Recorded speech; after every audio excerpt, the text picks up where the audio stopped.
Maintenant que nous avons quitté les hauts plateaux, les musulmans se font de plus en plus nombreux. Ils occupent massivement les plaines de l'Est en bordure des déserts. L'Éthiopie est une mosaïque de peuples. 76 groupes ethniques différents, 5 à 6 langues principales et plus de 250 dialectes. Le pays est plutôt tourné vers le Moyen-Orient et la mer Rouge que vers l'Afrique noire.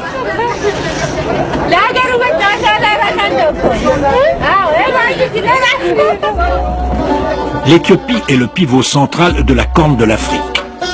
C'est une région mouvante, incertaine, souvent troublée. En Somalie, au Soudan, au Yémen. Le pays est enclavé. Depuis l'indépendance de l'Érythrée en 1993, il n'a même plus d'accès à la mer. Cet enclavement est un grave problème, particulièrement lorsqu'on sait que l'Éthiopie compte 55 millions d'habitants avec une superficie du double de la France.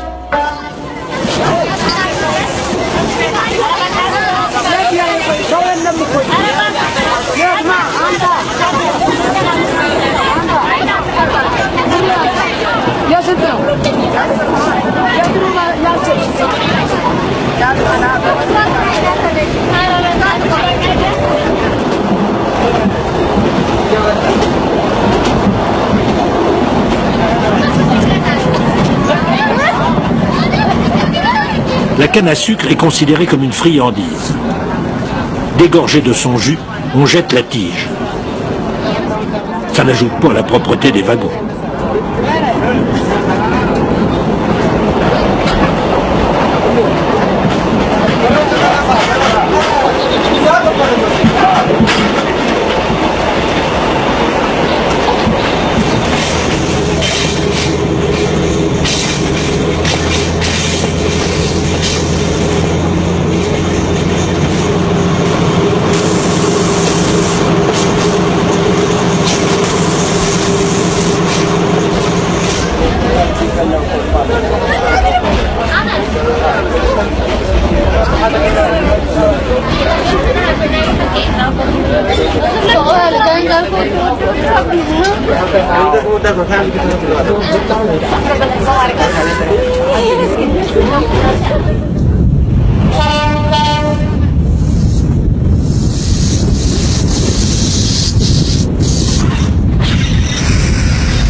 Des nomades vendent des quartiers de moutons, des gigots. Il y a encore des heures de train jusqu'à Djibouti. Avec cette chaleur, dans quel état ça va arriver ?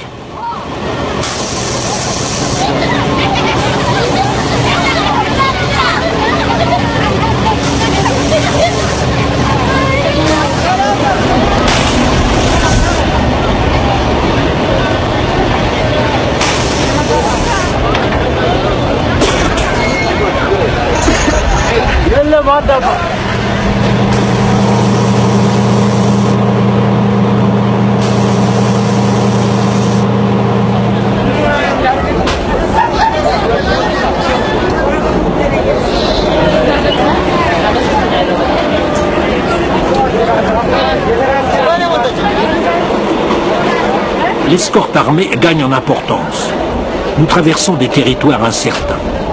Il arrive que des opposants politiques ou des pillards venus des confins de la Somalie harcèlent les convois. C'est la région des Danakil, une ethnie farouche.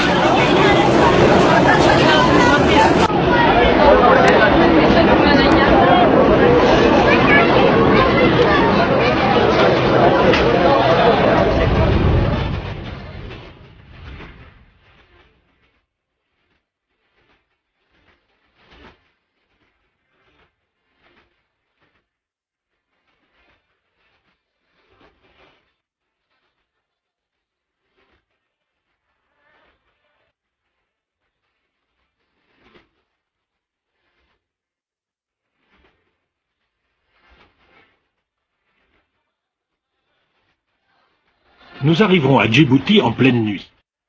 Nous aurons mis 11 heures pour couvrir 311 km. Un record de vitesse à l'envers. Mais quel voyage pittoresque! La gare. Avec 23 000 km² et 500 000 habitants environ, la République de Djibouti est le poids plume des pays de la Corne de l'Afrique.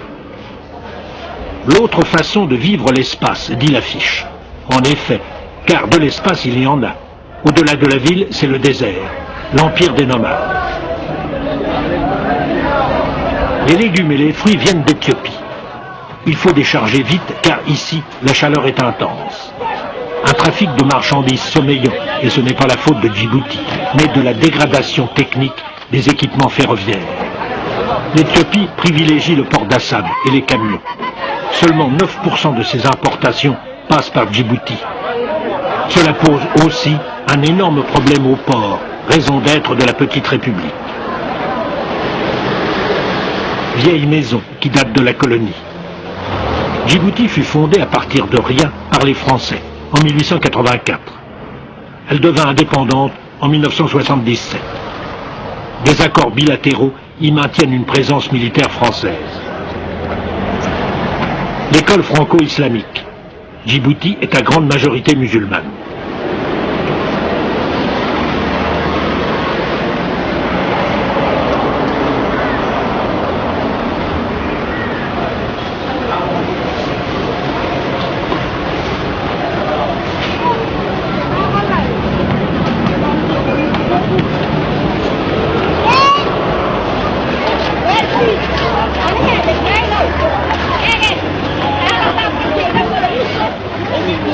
Au marché, on vend pratiquement les produits apportés par le train, car il y a très peu de culture sur ce sol aride.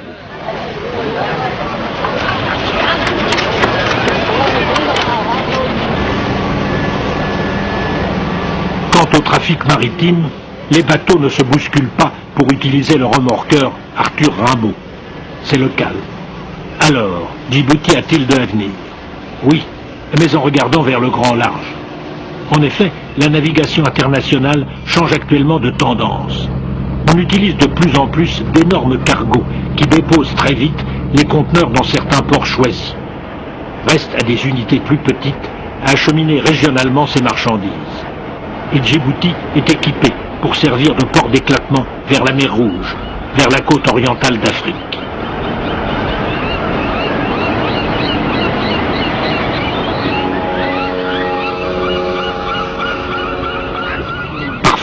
Le crépuscule a les couleurs de l'aurore.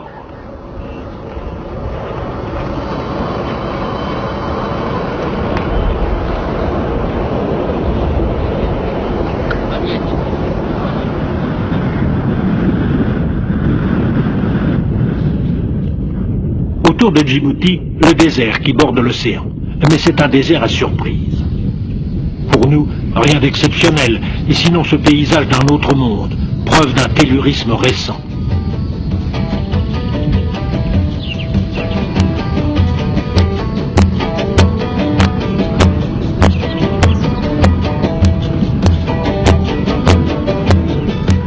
Des cheminées volcaniques soufflent de la vapeur d'eau qui, par condensation, crée de minuscules îlots de verdure.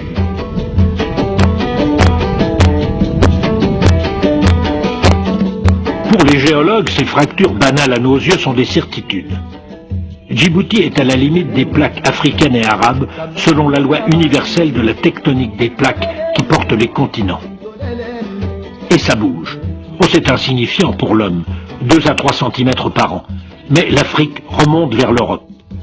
Et dans quelques millions d'années, elle aura dévoré une partie de l'Espagne et de l'Italie, rétrécissant la Méditerranée, créant une mer sinueuse.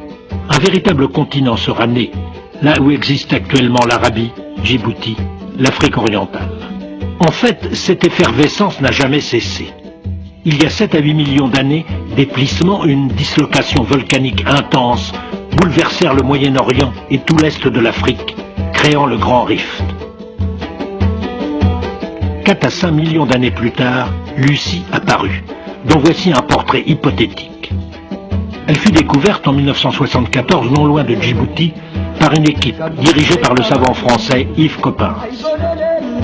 40% du squelette d'une jeune femme. Pourquoi lui avoir donné ce prénom de Lucie? C'est que c'était à l'époque l'héroïne d'une chanson célèbre des Beatles. Les choses se compliquent car on vient d'avancer l'hypothèse que Lucie serait un homme. Peut-être, mais pour l'état civil de la science, c'est toujours une femme. Lucie a 3 millions d'années. Petite, 1,05 m, 30 kg.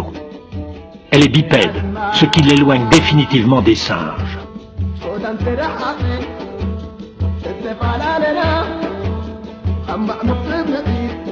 Son cerveau est de la taille d'une orange, ce qui lui donne un psychisme très frustre. Elle ne parle pas, mais émet des cris. Une façon de communiquer avec ses congénères car elle vit probablement dans un petit groupe.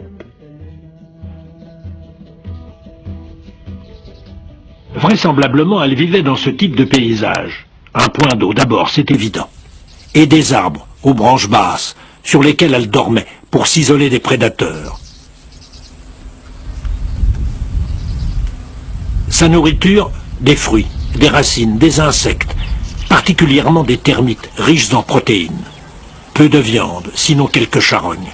La chasse n'avait pas encore été inventée, ni le feu maîtrisé. Pas d'outils, même pas encore de silex éclaté. Elle avait 20 ans environ. Pubère à 12-14 ans, elle devait avoir au moins un enfant de 6 ans. Mais aussi une immense descendance, dont chacun de nous. Car, sans aucun doute, nous sommes nés de Lucie, ou de l'une de ses sœurs.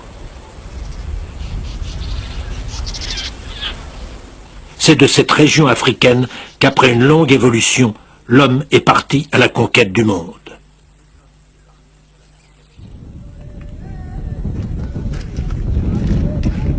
On l'appelle la banquise, mais nous ne sommes pas aux confins de l'Antarctique, non, ce n'est pas de la glace.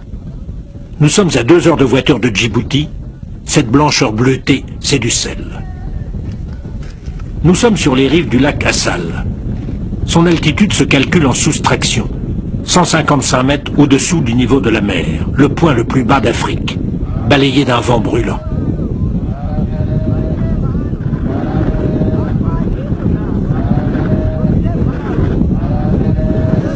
Dans cet univers désertique, une caravane.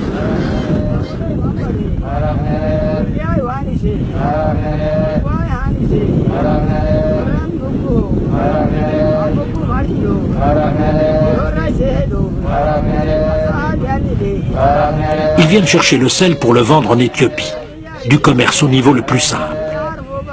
Combien reste-t-il de ces caravaniers infatigables? Quelques centaines, pas plus. Dans le soir tombant, aussitôt arrivé, au travail. Épaisseur de la couche de sel, 8 mètres au maximum. La couleur brune vient de la terre apportée par des torrents lors de rares pluies violentes. Ils chantent en travaillant, ils chantent en marchant. Chaque sac contient 25 kilos de sel.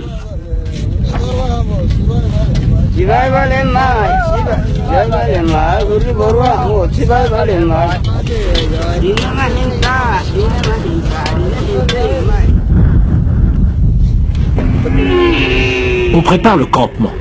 Ils vont dormir sur la berge, à même le sol caillouteux. On entrave les chameaux pour qu'ils ne s'éloignent pas pendant la nuit. La caravane parcourt 30 km par jour, de 5 h à 11 h du matin. Alors on s'arrête, il fait trop chaud. Puis de 15 h à 19 h, à la nuit. Les chameliers ne montent jamais leurs bêtes. Ils marchent à côté.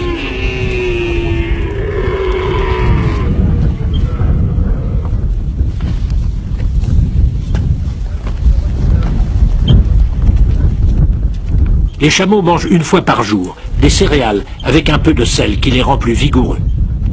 Ils vivent de 25 à 30 ans.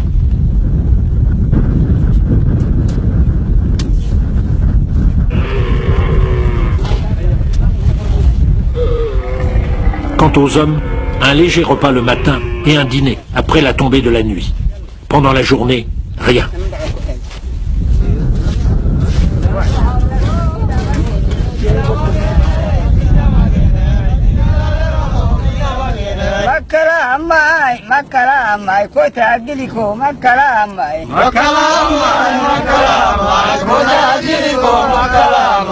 Chaque nuit, un feu de camp. C'est surtout un prétexte pour se réunir, un lieu de convivialité. Les chants parlent des chameaux. Ils sont les meilleurs compagnons. On les aime. Sans eux, on n'existerait pas.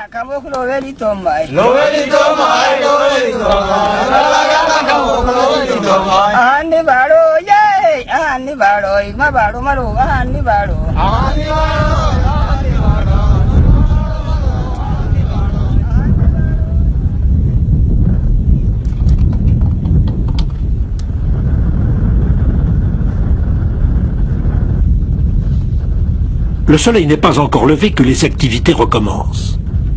À 12 ans, on est déjà caravanier. À 30-35 ans, usé, on s'arrête. La moyenne de vie est basse chez ces hommes rudes. 45 ans. 3 à 4 mois environ de caravane par an. Le reste du temps, ils vivent sous la tente, par famille, par clan, accomplissant du transport entre les villages isolés du désert. Ils n'ont d'autre autorité que la leur.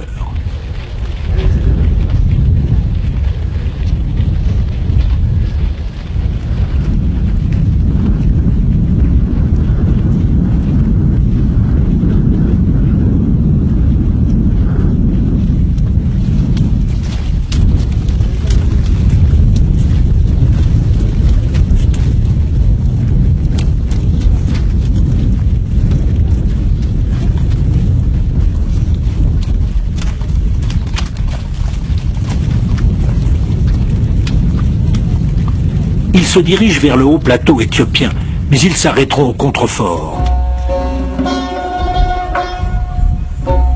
L'espace montagneux, tourmenté, violent, la terre meurtrie, effraie les nomades. Elle nous saisit, au contraire, nous fascine, par sa puissante grandeur, par sa beauté convulsive.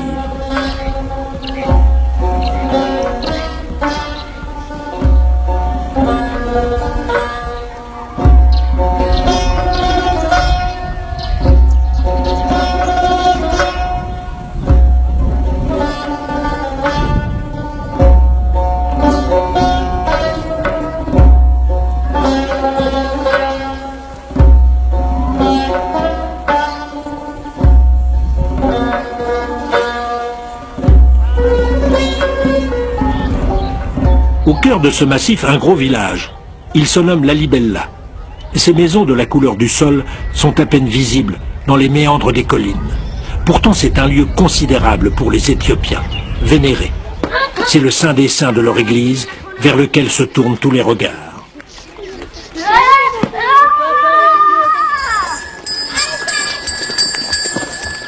Nous sommes le lundi de Pâques. Le matin, les prêtres quittent leur paroisse.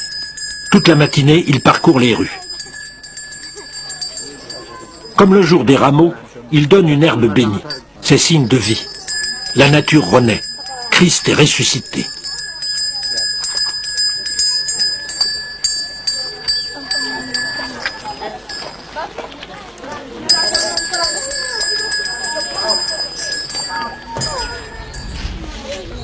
Étrange lieu. Aucun sanctuaire n'est apparent.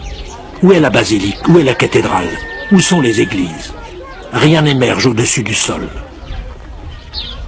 Église de Saint-Georges taillée dans le roc à la fin du XIIe siècle par le roi Lalibela qui donna son nom à la ville.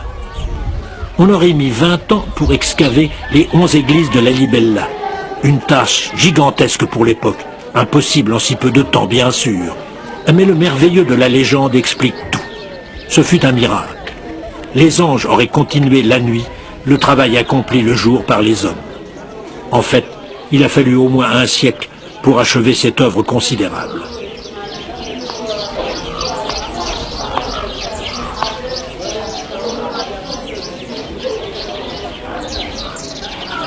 En contrebas, un bassin taillé dans le roc, où baignent des herbes fraîchement coupées. En s'y plongeant, les femmes stériles sont supposées devenir fécondes.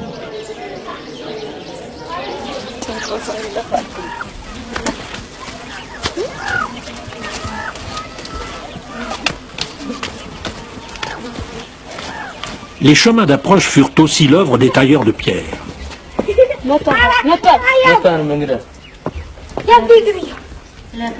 Corridors, antichambres, portes étroites. C'est le complexe du labyrinthe. On se perd. Va-t-on se retrouver?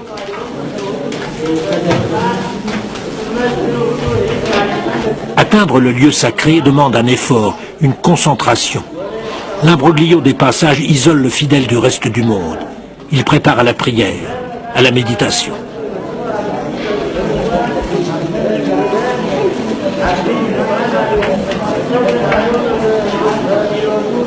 Cette architecture est d'autant plus impressionnante que c'est en fait de la sculpture. Les fenêtres, les colonnes, ciselées au burin de bronze, dans la montagne même. Il est significatif de remarquer qu'à la même époque, 12e, 13e siècle, l'Occident élevait ses cathédrales vers le ciel. En Éthiopie, on se cachait.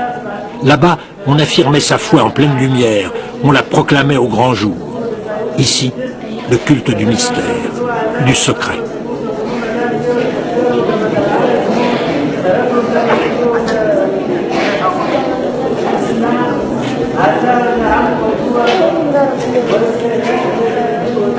Mais allons plus loin.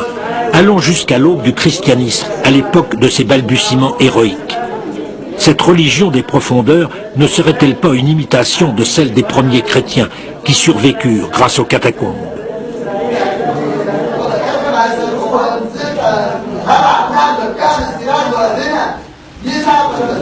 La croix.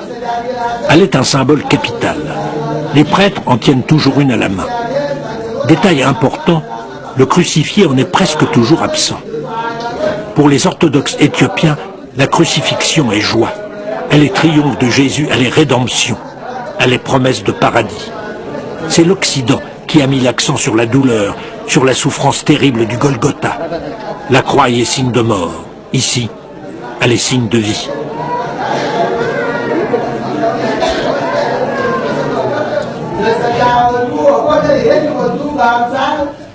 L'adoration demande une véritable énergie physique. Le rite tend à la superstition.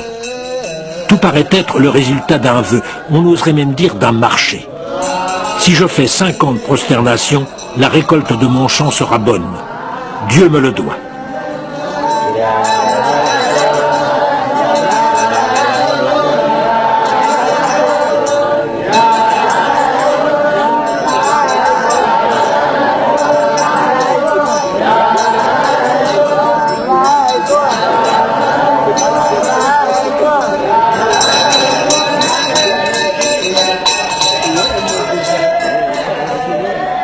Il y aura grand-messe cette nuit. Tout l'après-midi, on prépare l'événement par la lecture des textes sacrés, particulièrement l'Ancien Testament.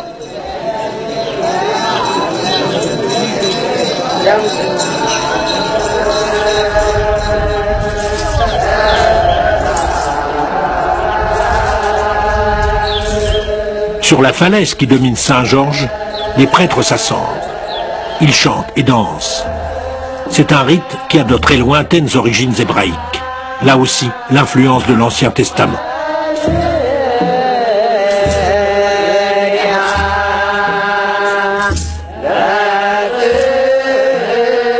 Il symbolise le chœur des anges autour de l'édifice sacré, la musique céleste.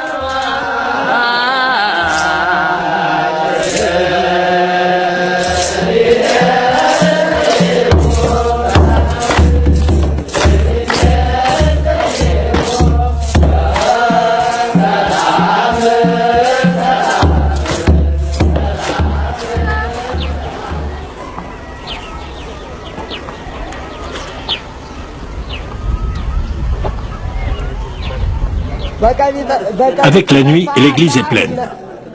La langue des textes sacrés est le guèze, un idiome liturgique. Personne ne le parle. Pratiquement, seuls les prêtres le comprennent. Comme le latin pour le français, le guèze a fait naître les langues vivantes du haut plateau. Il est issu de l'hébreu et de l'arabe.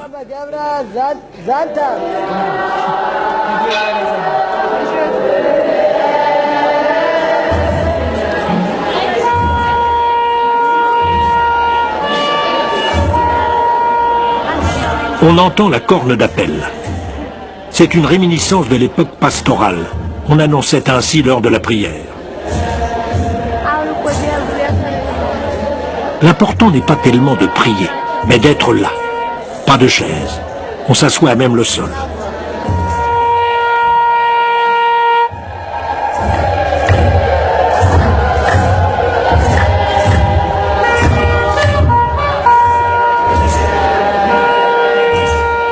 La cérémonie va durer toute la nuit.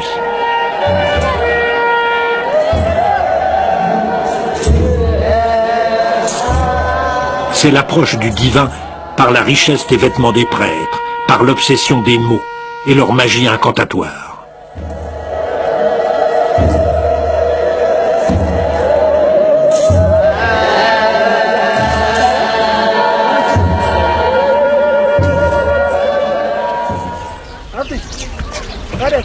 D'ailleurs, tout se veut divin à la libella, jusqu'à prétendre être une nouvelle Jérusalem. Voici le mont Tabor.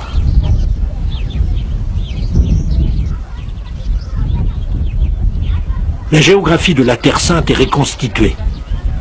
Le mont des Oliviers.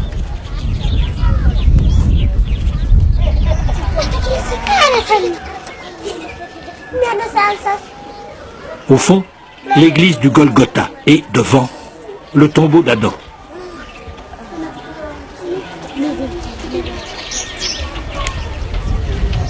Quant à ce torrent asséché, c'est tout simplement le Jourdain, où Jésus fut baptisé par Saint Jean-Baptiste.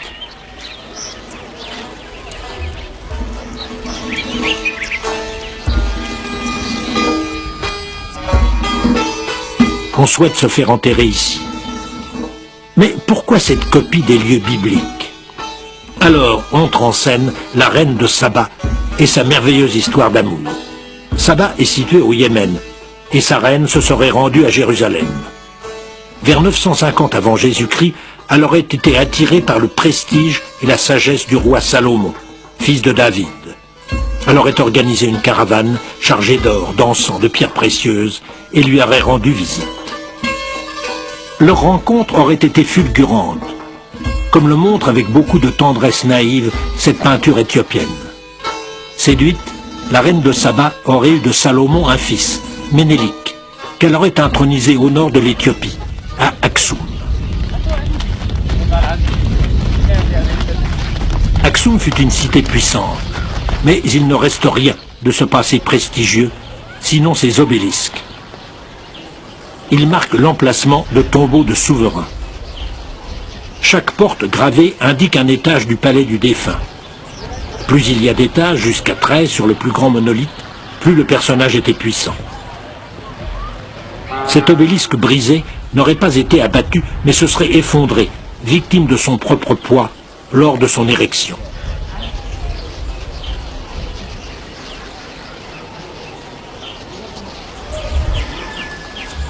C'est ici, à Aksum, que Ménélik, fils de Salomon et de la reine de Saba, aurait introduit, sinon le judaïsme, la prépondérance de l'Ancien Testament. En effet, à 20 ans, rendant visite à son père à Jérusalem, Ménélik aurait volé l'Arche d'Alliance. Elle serait aujourd'hui dans le cœur de cette cathédrale. L'Arche d'Alliance, c'est le coffre contenant les tables de la loi reçues par Moïse sur le Sinaï. L'alliance de Dieu et des hommes, la légitimation du peuple élu. Comment sont-elles, ces tables de la loi? Nul ne le sait, car selon la tradition, si un humain y jetait son regard, elle disparaîtrait, plongeant l'univers dans l'obscurantisme. Croire à qui voudra, mais c'est un risque que personne, dit-on, n'a jamais osé prendre. Shalom. Tena Bichao, 25 ans, est une des dernières falachas résidant ici, ces étranges juifs éthiopiens. Le judaïsme nous emporte à 800 km d'Aksum, dans la région de Gondar. Souvenez-vous, 1984, 1985, puis 1991. 60 000 falachas transportés en d'immenses ponts aériens en Israël. Tena n'a pas su profiter de l'occasion. Elle attend le visa de Jérusalem en faisant de la poterie qu'elle vend aux rares touristes. Son mari et son fils. Le mari est chrétien et elle ne veut pas le quitter. Cela n'arrange pas les choses pour le visa de Tena. Qui sont les falachas? Les hypothèses sont nombreuses. Une des tribus d'Israël égarées loin de la terre promise. ou bien des descendants lointains de mercenaires juifs échappés du service de Pharaon, ou bien encore des Éthiopiens judaïsés au temps de Ménélik et qui refusèrent de devenir chrétiens.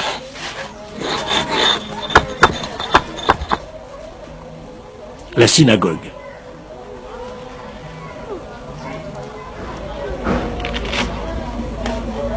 Ténas culte un sage d'Israël.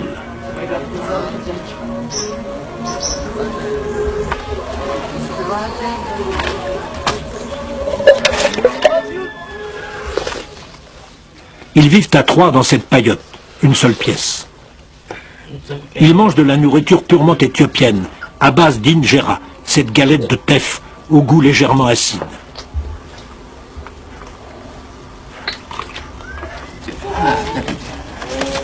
D'Israël, elle a reçu 2 photos, son frère et sa sœur, partis il y a 7 ans déjà. Sa sœur est coiffeuse à Tel Aviv. Son frère est dans l'armée.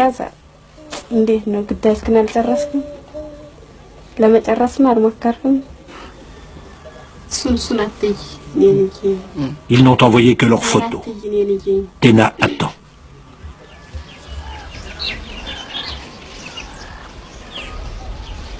La ville de Gondar a la particularité rarissime en Éthiopie de posséder des ruines de châteaux forts en pierre de taille. C'est le souvenir de terribles incursions musulmanes. Le style est d'influence portugaise. En effet, les Portugais aidèrent au XVIe siècle les chrétiens à lutter victorieusement contre l'islam.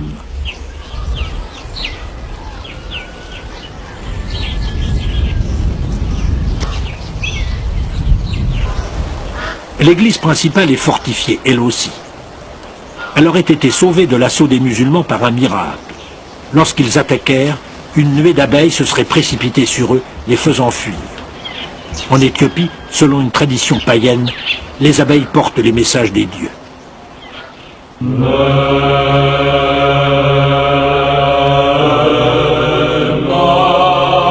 L'intérieur est entièrement décoré de peintures, réalisées sur des pièces de coton tendues sur les parois. Unité de style, un seul moine en fut l'auteur.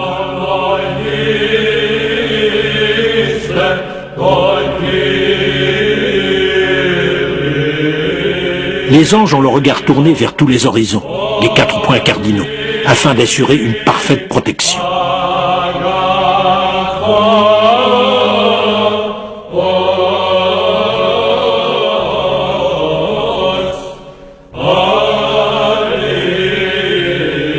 L'œil écarquillé est un style essentiel de la peinture éthiopienne. L'œil, c'est la découverte de la lumière. C'est aussi la fascination, l'envoûtement. C'est également la recherche de la connaissance.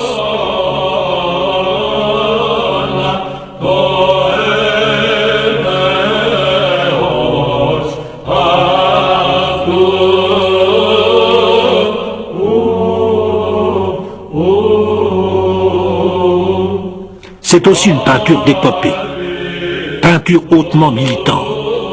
Des croisés galopent, sucent aux infidèles.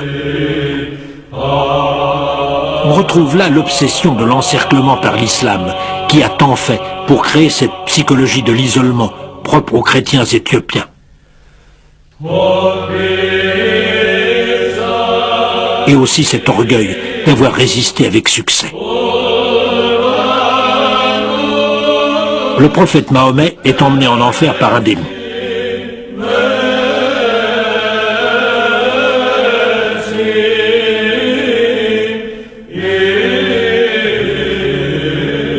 Saint Georges, le preux chevalier, pourfend le dragon, synonyme du mal.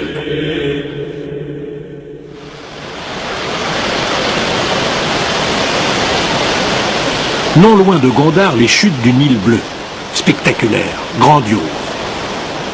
On les nomme Tissoa, ce qui signifie fumée eau, à cause de la vapeur qu'engendre une falaise de 45 mètres de haut.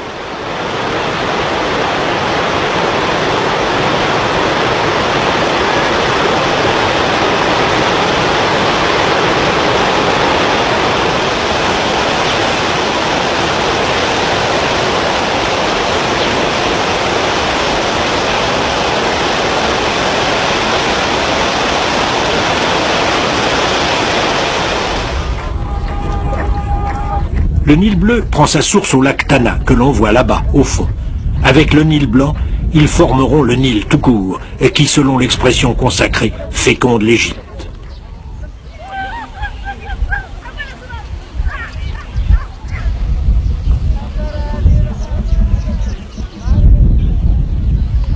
C'est encore une petite rivière tranquille. À ceci près que certains de ses habitants ne nous sont pas du tout familiers.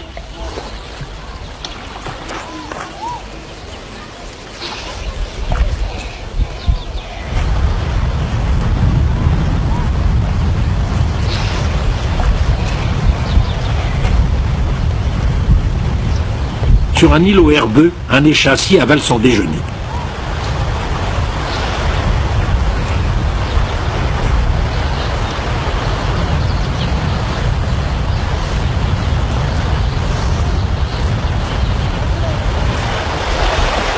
Les marécages de cette partie du lac attirent les oiseaux.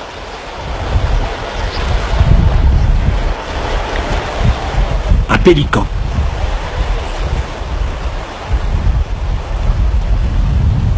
Un marabout.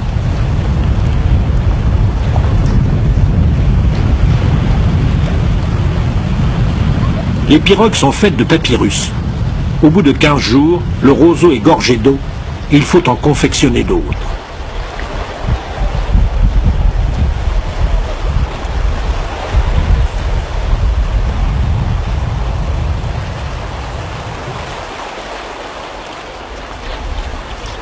Des nids de tisserands.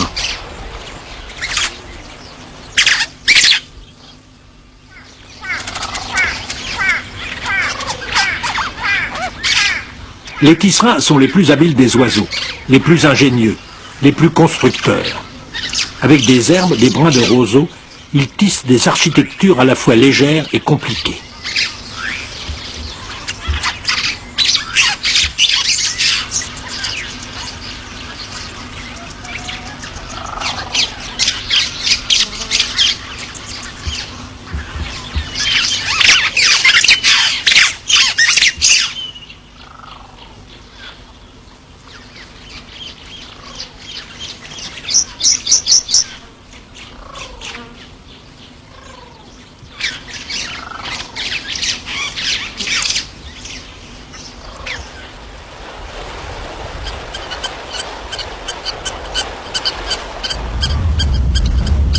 Le lac fait 3000 km², 15 mètres de profondeur en moyenne.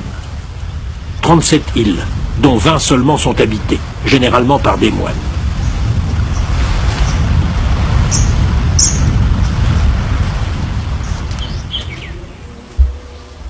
Les moines de cette île, qu'Ebran Gabriel, sont des méditatifs. Rien ne doit les troubler. Dans la tradition des couvents les plus stricts, la peur du péché en interdit l'accès aux femmes.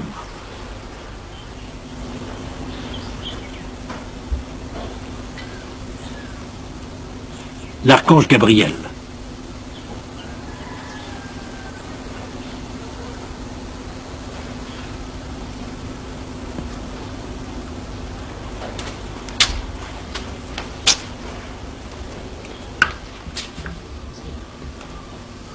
Ils ne sont que 7 religieux dans ce couvent.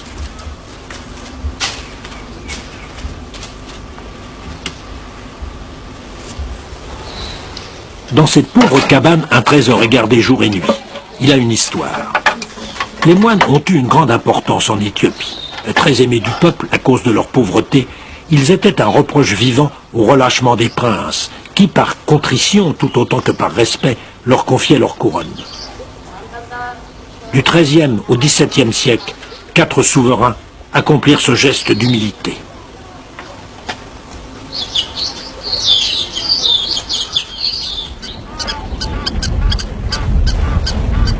Une autre île sur l'étendue du lac qui mesure 85 km de long sur 65 de large.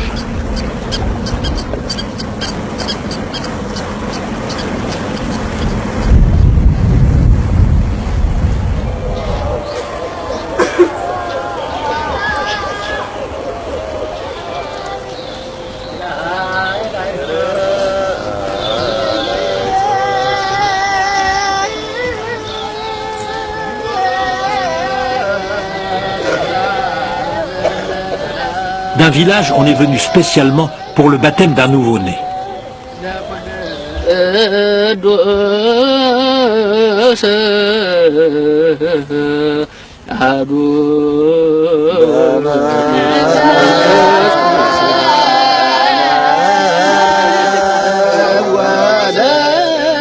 Selon le rite, pendant la cérémonie, le baptisé ne doit pas être touché par la lumière. La communauté le protège. Des influences judaïques demeurent. On pratique la circoncision et on ne mange pas de porc. Certains villages célèbrent même le sabbat, en plus du dimanche chrétien. On emporte le bébé, soigneusement enveloppé.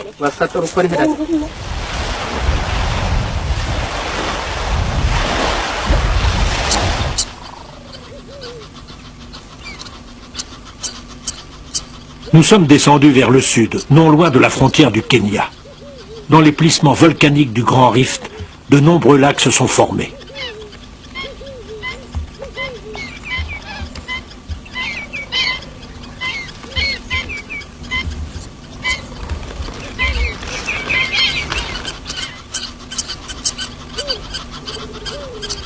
Cette partie du pays n'a qu'une population clairsemée, peu de villages. Les animaux, particulièrement les oiseaux, y ont de l'espace.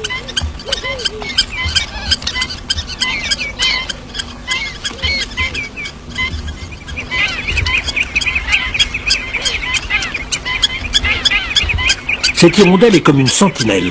Et dès que s'approche un étranger, elle piaille, alertant les autres animaux. Les pélicans s'éloignent.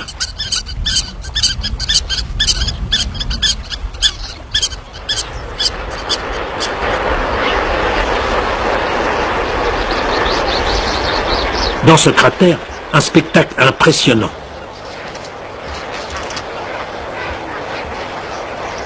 Des milliers et des milliers de flamants roses.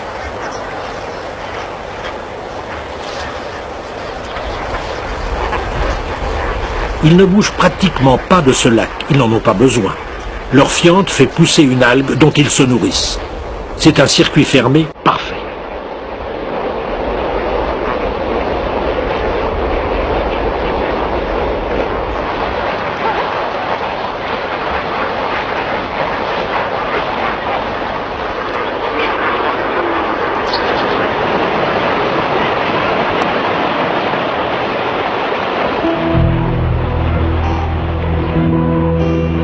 Ils se poseront sur l'autre rive du cratère.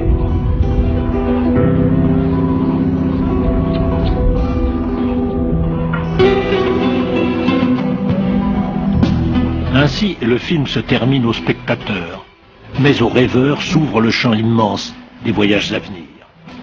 Partez, partez plein de curiosité et de désir, et que ce soit pour des rives lointaines.